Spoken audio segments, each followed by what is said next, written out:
I thank the gentlelady. Well, I want to start my closing comments by just thanking the witnesses. All of you, four of you, bring tremendous experience and just a foundation in science when it comes to looking at the products, say chemical products that our farmers need. And these are products that impact not just crops. I know we were pretty well focused on crop protection, but I heard mentions to the new screwworm, a New World screwworm, and probably some other impacts on livestock as well. So this really is a hearing that applies to not just crops, but also livestock. And I want to thank our staff, both sides of the aisle, for doing such a great job of helping prepare us for what I thought was a very fruitful hearing here as we enter into our bipartisan work on what I've been affectionately calling Farm Bill 2.0.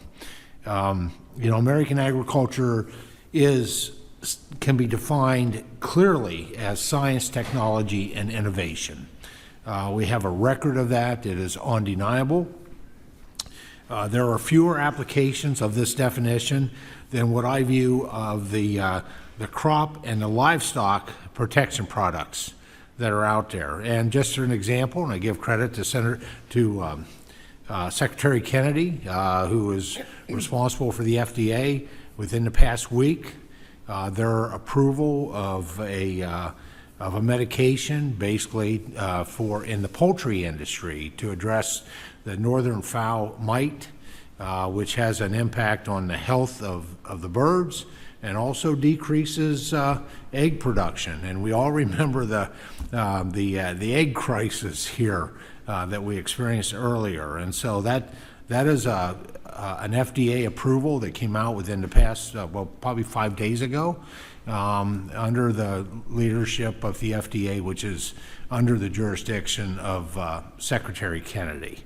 And much appreciation for that. Probably the most recent example of using science, technology, and innovation to provide agriculture solutions. The development of all critical agricultural products for food security is, quite frankly, is well grounded in science. We must assure the scientific review of these products that have to be completed with efficacy and efficiency to assure effectiveness in farmer tools to deal with environmental challenges, whether they be pests, diseases, or weather. American agriculture really is the envy of the world because we have embraced science, technology, and innovation. And we cannot allow bureaucracy to delay or block that commitment to progress. So under the rules of the committee, the record of today's hearing will remain open for 10 calendar days to receive additional material and supplementary written responses from the witnesses to any question posed by a member. This hearing of the Committee on Agriculture is adjourned. Representative Glenn Thompson, Republican, Pennsylvania, closed his remarks by expressing gratitude to the witnesses who shared their expertise during the hearing. He pointed out that their experience in science and agriculture was vital in shaping the conversation about chemical products that farmers rely on.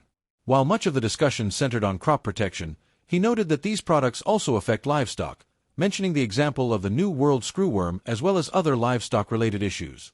Thompson thanked committee staff from both sides for preparing what he described as a very productive and meaningful hearing. He tied the discussion to ongoing bipartisan work on what he called Farm Bill 2.0, emphasizing that American agriculture is built on science, technology, and innovation.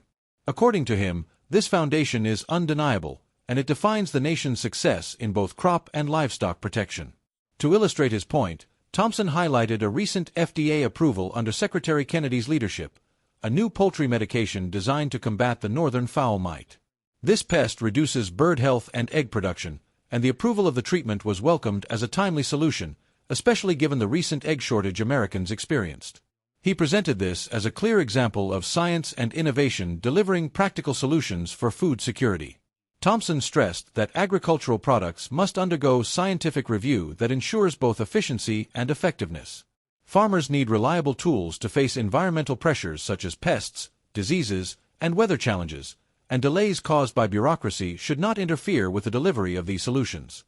He concluded by reaffirming that American agriculture remains the envy of the world precisely because it has embraced science, technology, and innovation.